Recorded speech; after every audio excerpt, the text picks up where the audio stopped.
Can Texas Tech really be challenged next year, or will they roll to a Big 12 championship once again? That will be explored on today's Locked On crossover from all over the Big 12. You are Locked On College Football with Spencer McLaughlin, your daily podcast on all things college football. Part of the Locked On Podcast Network, your team every day. Welcome, everybody, to another episode of Locked On College Football. I'm your host, Spencer McLaughlin. Christian Rauh of Locked On Kansas State is here with Jake Hatch of Locked On BYU Cougars as well. And we thank you all for making this your first listen or your first view every day, part of the Locked On Podcast Network, your team every day, the number one sports podcast network out there. Shout out to our everydayers for helping make that the case. We are going all around the Big 12, and I want to dive right into it. Jake, got to start with you and the BYU Cougars. Is your team the biggest threat to Texas Tech repeating as Big 12 champions in 2026? I would say yes, because BYU retains a ton of the talent that obviously challenged Texas Tech for Big 12 supremacy a year ago. And the hope is, with a full offseason of work, Bachmeier can elevate his game that, in theory, should help BYU be far more competitive in a potential matchup in the Big 12 title game against Texas Tech. But obviously, some offseason controversy being stirred around Provo right now involving their leading returning receiver in Parker Kingston, him being arrested on suspicion of felony rape. So we got an interesting offseason ahead of us. But on paper, BYU absolutely has the horses to challenge Texas Tech. Christian, you buy that? BYU's the number one threat. They were number two last year in the conference. Does that mean they're just automatically there, or do you think anybody's rising up in the Big 12 to challenge mighty Texas Tech, my beloved Red Raiders? I would just like to make that very clear. It's easy to lean towards BYU and say they're the favorite to compete with Texas Tech. But what have we seen the last 2 years in this conference? What have we seen, Jake, Spencer? We've seen a team that has rise from the bottom, that has been either projected to be towards the very bottom or at the very bottom and win the whole dang thing or be really close. So even though BYU is probably one of the favorites, there's going to be a dark horse or two. And that's the biggest question. Who will those dark horses be? Will it be something as crazy as Oklahoma State, Eric Morris, coming out of nowhere? I don't know if we're going that far, but I think there's a possibility that we get one of those teams that are just not expected and all of a sudden find themselves in Arlington. Christian, was that a jab at me and where I had BYU power rated going into last season? Is that what I heard in there? Because I'm deeply hurt that you would bring up such erroneous mistakes of mine and make me look bad to the college football public. Me talk bad about you on your own show. I would never. Of course, it's absolutely calling you out on you for not playing BYU as high as they should be. Absolutely. Yeah. Look, honestly, I'll be completely honest. I didn't have BYU as high as either. I thought the Jake Retzlaff thing was going to be more serious than it actually was. I definitely will be the first to agree with you on that point. It's been BYU shocked the system. Can they do it again next year? And they got a whole bunch of drama, as Jake just mentioned, for the second year in a row. Can they make that happen? Can they get past that? If so, then yeah, I think they're the favorite against Texas Tech. I think the next team that pops into my head here, Hatch, for one that can threaten Texas Tech is the team that played them a year ago, lost by double digits, as most of the Big 12 did, quite literally, when they went up against the Red Raiders. And that was a game that was closer than the final score indicated. Now, there have been some notable losses because of a head coaching change, but I still jump to Utah. I like Morgan Scalley a lot. I think the roster's solid. You've got Devin Dampier coming back into the fold for the Utes at quarterback. I think they're in a good spot there. You'd have to think so, because they've got talent returning, and obviously having your starting quarterback come back, Spencer, that's a big deal for Utah. And the biggest concern I have for Utah is how are they going to look in the trenches? They have 2 first-round offensive tackles that are off to the NFL draft. The other 3 offensive linemen that were the starters this past year are all off to the NFL as well, as they were all seniors. So you're going to have to revamp that offensive front. Now, they do have a highly rated freshman in Kelvin Obot coming in, and then flipping over to the defensive line. That was one of Utah's weaknesses this past season, which is crazy to say, because they for decades at this point have been so dominant on the defensive line. So long as their trench play measures up, you cannot discount Utah being in the mix here, but that will be a question they will have to answer very early on this coming season. Christian, what's your look at the Utes?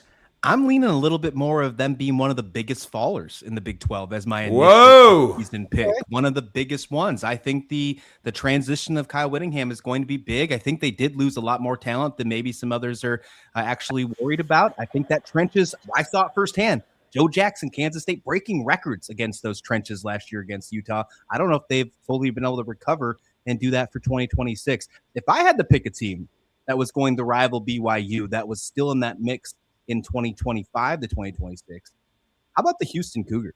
The Cougars have done over the last couple of years has been really impressive. Willie Fritz has really built himself. He's put an exciting model into building in the portal this year, leaning on heavy veteran presence, and that 2026 class is super impressive. Not only does he have Connor Wegman returning, but he has the quarterback of the future sitting behind him. I really like where Houston sits this year. Jake, go ahead, Jake. Go ahead. I'm just going to say Willie Fritz is an incredible coach. I love what he's done at every stop in his coaching career. There are these coaches that they just know what they're doing. He did it at Tulane. He's done it at multiple stops before that. And Houston is on the rise. My question for the Houston Cougars is if they're going to challenge BYU, are they going to be able to match BYU's physicality? That's the one question mark I have for Houston. Now, that can be answered very quickly, obviously, early on this season. But if they come out and play the way that they can, Connor Wegman, who knows Keyshawn Henderson plays a role at some point this season as the 5-star top freshman coming into this league, Houston's absolutely going to be in the mix. I just have to see them really match wits with the best in this league, like a Texas Tech, like a BYU. We're going to have our first taste of Houston, Texas Tech before any other in the Big 12. That's the Big 12 opener between those two. So we're going to really find out if that's true or not right away. Well, go ahead. I was going to say, Christian, it's interesting that you brought up Houston without me prompting you because they were on my mind along with Arizona. Now, Houston didn't surprise me last year with the season they wound up having, beating LSU in their bowl game to get to 10 wins. Yeah. Arizona, though, at 9 wins, it didn't shock me, but it's not what I expected from them going into the year either. And I look at both of those teams and kind of felt the way that you feel about Utah, Christian, which is I think between the two of them, one of them's got to fall off at least a little, right? Those were borderline Big 12 championship teams. They were both 6-win teams in conference play. If we were having this conversation exactly 1 year ago today, I would tell you that Brett Brennan is the first coach to be fired. We all thought that. Yeah. You're right. Yeah. A lot of folks thought the Big 12 is indeed a chaos conference. I mean, a lot of them can be. The ACC was the real chaos conference last year. But Christian, we've gone this far and we haven't mentioned a team that I thought was making the Big 12 championship game last year and let me down. So they owe me an apology. And that would be your Kansas State Wildcats. Colin Klein takes over. Avery Johnson still there for a year, I don't even know what, starting a quarterback. Do you like him to be able to contend in the Big 12? It'll be his third year starting quarterback, and I do like this team. I think they had a great transfer portal. If you want to talk about, transfer portals the way it's really been since 2019 or so, I think this is probably one of the best transfer portal classes that Kansas State's ever brought in, let alone being in Colin Klein's first year. But I don't think the expectation for Kansas State is Arlington or bust this year. So I don't think it's a team that is going to be competing with Texas Tech and BYU. If it happens, great. But I think this is more of a raise the floor because Avery Johnson returned to an 8-9 win at the very bit of your floor/ceiling, kind of right in that spot. The fact that you don't have to play week 0 is the best thing that I get to talk about all offseason. The fact that you don't get to actually play Farmageddon in week 12 where it fits absolutely matters. The best part about Kansas State's schedule is, again, for the second year in a row, who they don't play. They don't play BYU 2 years in a row. And this year, they also don't play Texas Tech. So I do like their chances of having a good season, but I don't know if I'm going to go out and say that Arlington or bust is the expectation this year. Not playing BYU. What are you, Notre Dame? Anyway, they do play this year, but They bailed bailing on. They're good enough to play them in Provo, but not the Pop-Tarts Bowl. The disrespect goes absolutely crazy. And as a former Pop-Tart champion, I agree. Disrespect is at an all-time high. The people's national champion, gentlemen. You're darn right. You're darn right, Jay Catch. When do we get back? Will the Big 12 get 2 teams into the college football playoff next year? They could. I don't know. I'm Kalia Butler, host of Locked On Women's Basketball, and this is Mazda's Women's Basketball Snapshot, celebrating the work no highlight reel can ever capture. Dawn Staley and South Carolina remain on top of the SEC standings after handing Tennessee their worst defeat in program history with a final score of 93-40. In the 43-point win, South Carolina shot 69% from the field. Tessa Johnson had a perfect shooting night, scoring 24 points, shooting 4 for 4 from the floor, including 2 threes, and made all 4 of her free throws. And UCLA remains undefeated in Big Ten play, topping Michigan 69-66 as Player of the Year contender Lauren Betts put up a double-double, scoring 16 points, collecting 16 rebounds, and adding 5 assists and 3 blocks. These moments are earned off the clock, those long before the lights ever come on. The sweat, the fakes, the doubt, the scrapes, and coming back for more every time. Mazda puts the same drive into every detail. Wins define the moment, putting in the work, that defines you. There's more to a Mazda because there's more to you. It was just one team getting into the playoff, which I don't think was right. I have said many times, continue to believe outcomes. I don't care because it's not the way I look at it. The Big 12 should have had 2 teams into the college football playoff last year. Now, Jake, I want to start with you on this because BYU was, of course, left out because they lost to Texas Tech twice. The manner in which they lost also did not help, losing on the road and in a neutral site, both by double digits. I think something that hurt the Big 12 last year, where I kind of understand where the committee was coming from. I just think they went too far, and the way I assessed it, I don't think that they got that ultimately right. Miami in over Notre Dame, correct, but Miami in over BYU, not correct. They didn't have as good of a record. They played in a worse conference. They had a worse strength of schedule. I think what hurt the Big 12 last year was the non-conference slate and the lack of quality wins.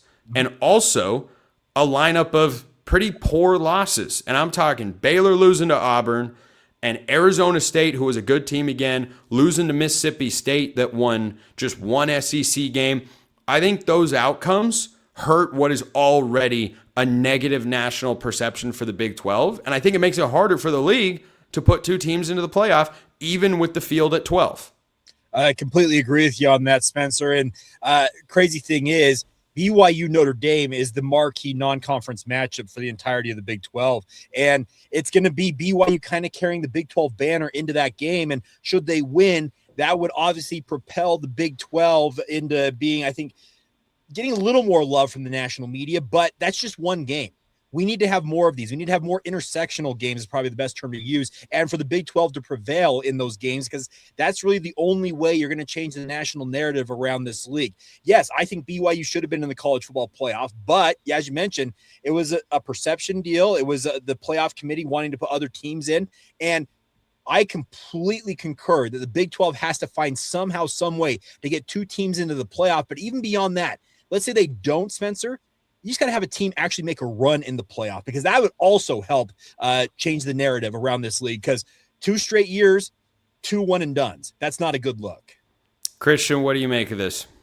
Yeah, the Texas Tech losing to Oregon the way they did not make it help out at all. And then you talk about past games last year not falling the Big 12 favor, although it's not one of that's main marquee. But let's remember also Georgia Tech beating Colorado. That one didn't help the resume either. That game's going to happen again. Colorado is probably not going to be as good of a team that we expect. So that's probably one that's going in favor of ACC yet again. Hopefully not, but maybe they can find some changes. That BYU-Notre Dame game is going to be really important for the entire conference, not just BYU, but to continue to make the conference seen as a reputable conference for the foreseeable future, something that they finally have been pushing so hard. We make jokes about it with Notre Dame finally trying to play BYU. Will they do it? Will they not? Now that it's finally on the table, now that it's finally going to happen, BYU has to capitalize, make it happen. Will there be two teams? Look, if we're in the same exact situation as we were last year, when it was BYU only losing to Texas Tech, only losing to a team that had a first-round bye in the college football playoffs. Yes, it happened twice, but no other team in college football had that same type of resume, only losing to a team with a bye next to their name, not playing the first weekend of college football playoffs. If we're in that same situation, and then, again, the Big 12 is left out, then there's a big, serious problem with the college football playoffs. I think there is a prime opportunity to get two teams in, but we have to prove it. And unfortunately, last year, it just wasn't enough. Apparently.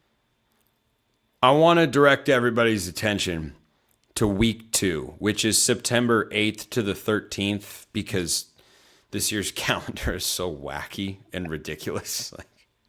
Week 1 is September 5th. That's the first Saturday. Why? It's after my birthday. Why? College football starts the weekend before my birthday. What are we doing? But, we're going to play a national championship on January 25th. Yeah. Anyway, week 2 is going to be massive for the Big 12. Utah plays host to Arkansas, a couple of first-year head coaches. Yeah. Missouri travels to Kansas. It was a great game last year. Missouri got the win in Columbia. Arizona State, I don't know if you guys knew about this one, goes to College Station to play Texas A&M. Oregon goes to Stillwater to play Oklahoma State. UCF plays at Pitt, and Iowa State plays at Iowa. That slate of game, you don't have to win all of them. It does feel like with what we've been talking about and the perception battle the Big 12 is fighting, Jake, you probably have to win more of those than you lose just in that particular week for the Big 12 to get the credit and respect that they want and many feel they deserve. Well, and to your point, it's actually going to involve, I think, certain matchups that you're going to need to win in amongst those. A win over Pitt, that's great and all, but that's an ACC team. We're talking about the SEC teams. We're talking about the Missouris, the A&Ms. Those are the games people are going to pay attention to and set up and say, if the Big 12 wins those games, hey, Big 12's got some juice, and that will be obviously a big boost early on this season. Yes, BYU and Arizona play that weekend. That's actually the Big 12 lid lifter. It's a Big 12 game because BYU moved Notre Dame later in the season. But out in the non-conference slate, you got to win the majority of those games. And quite frankly, the SEC games are the priority in that respect. Baylor plays Auburn. Hey, Dave Aranda is still there with quarterback DJ Lagway, mind you, taking on the Auburn Tigers, Christian, because why the heck not? Do you have a level of confidence, Christian, that Big 12 teams can go toe-to-toe with these SEC programs and shift this narrative? Some, yes. Kansas, no. When it comes to that, I'll make sure I put that out there. No, they're not going to win against Mizzou. Yeah. That's not going to happen. But when it comes to other games, absolutely. I think the game at College Station is completely winnable. And to be completely honest, looking at that game, if it's not for Ohio State, Texas, that's probably College game day that week. Maybe you're probably getting Ohio State, Texas. But other than that, that's probably your College game day. That's going to be one of the most watched games of the entire weekend. And I do think that that's a game that they can absolutely win. Utah, if they shock me and they're not one of the biggest fallers that I think they're going to be in the Big 12, getting a win against Arkansas, Oklahoma State did that a couple years ago as well, but they didn't win a single Big 12 conference game, but they beat Arkansas. So getting that win would also help. There's no doubt about that. Do I think it's possible? Yes, but I'm not going to go down and say it's complete money because Kansas is playing Mizzou and Kansas can't win.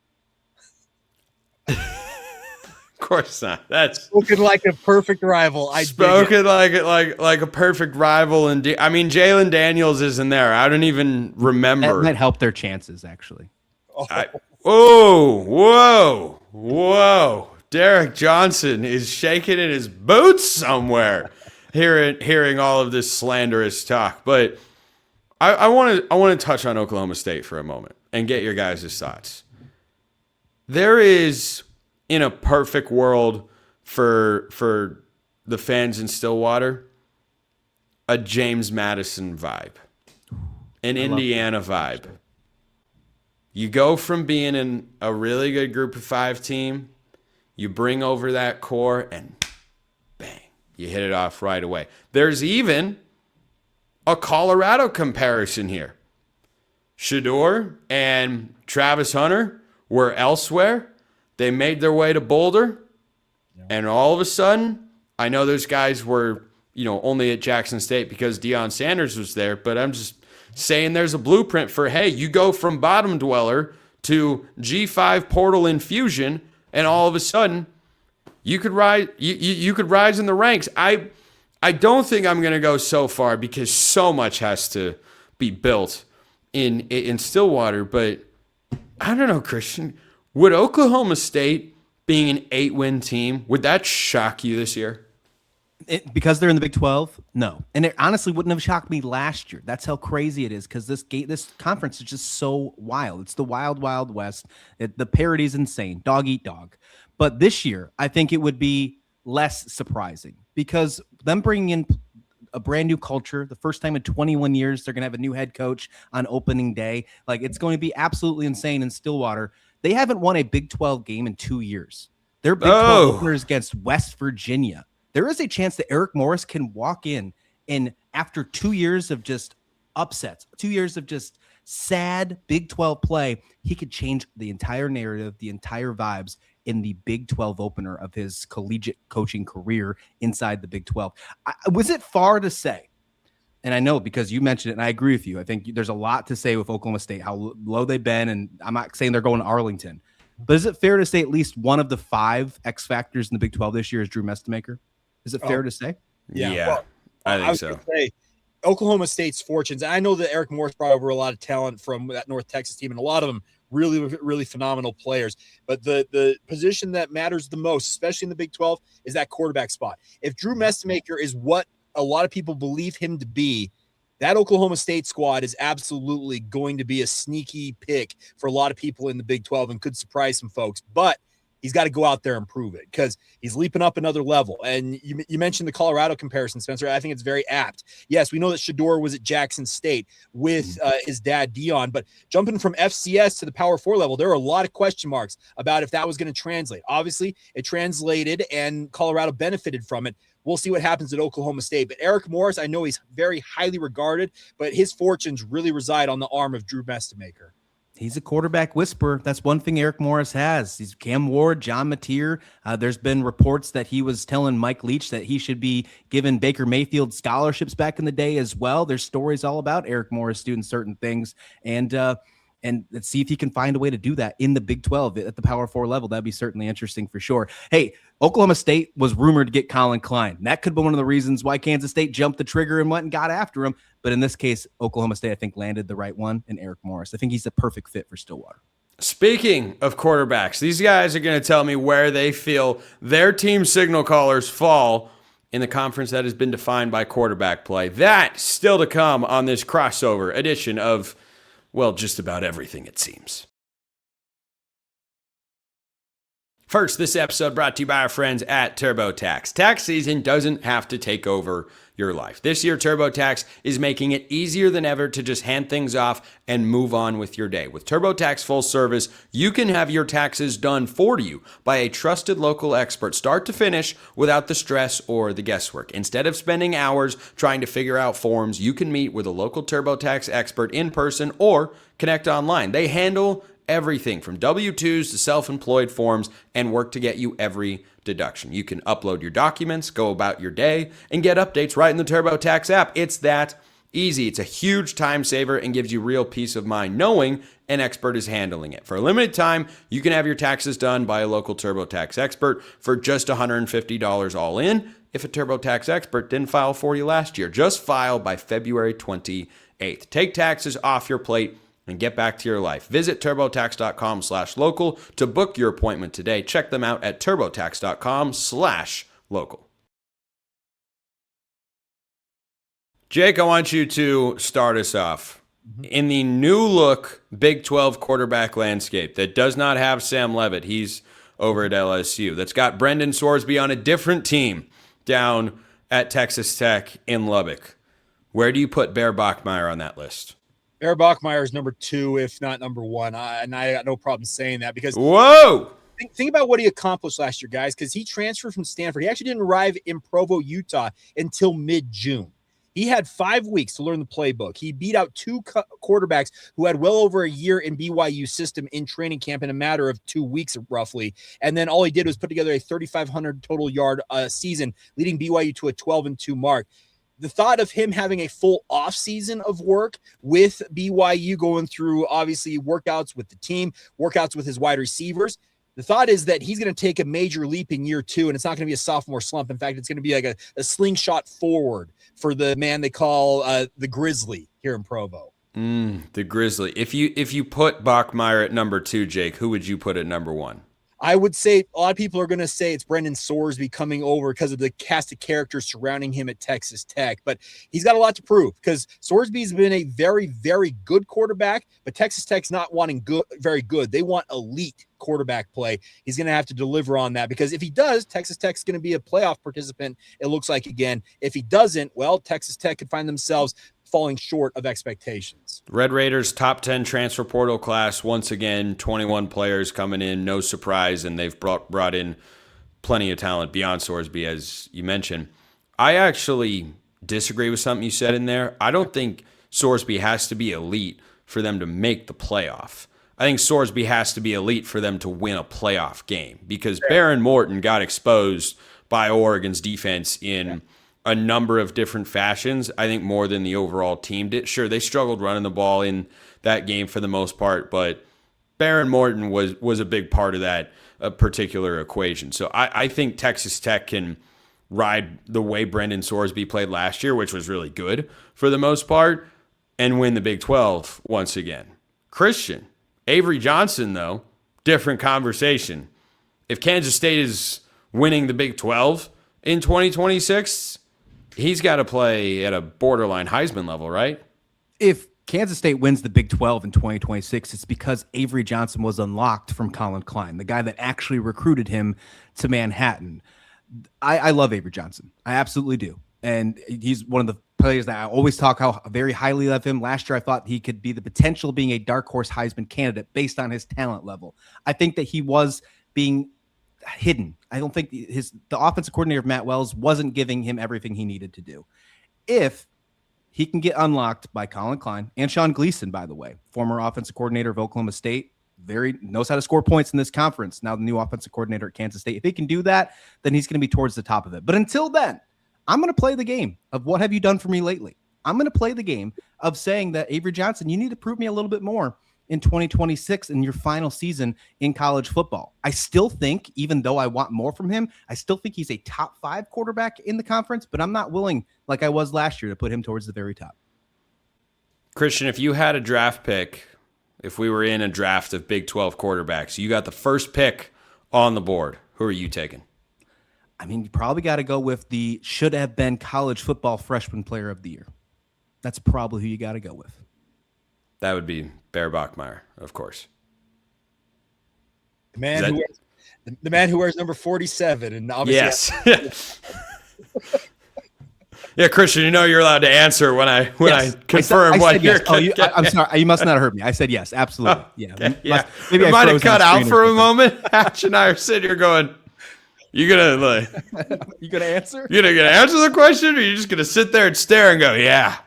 Yeah, I just gave you gave you a mystery box to go and figure out. Good luck unlocking that thing, man. That's the perfect way to end today's show. Christian Rauh, Locked On Kansas State, Jake Hatch, Locked On BYU Cougars. I'm Spencer McLaughlin. Appreciate everyone listening. See you next time, and until then, hope you all have a wonderful rest of your day.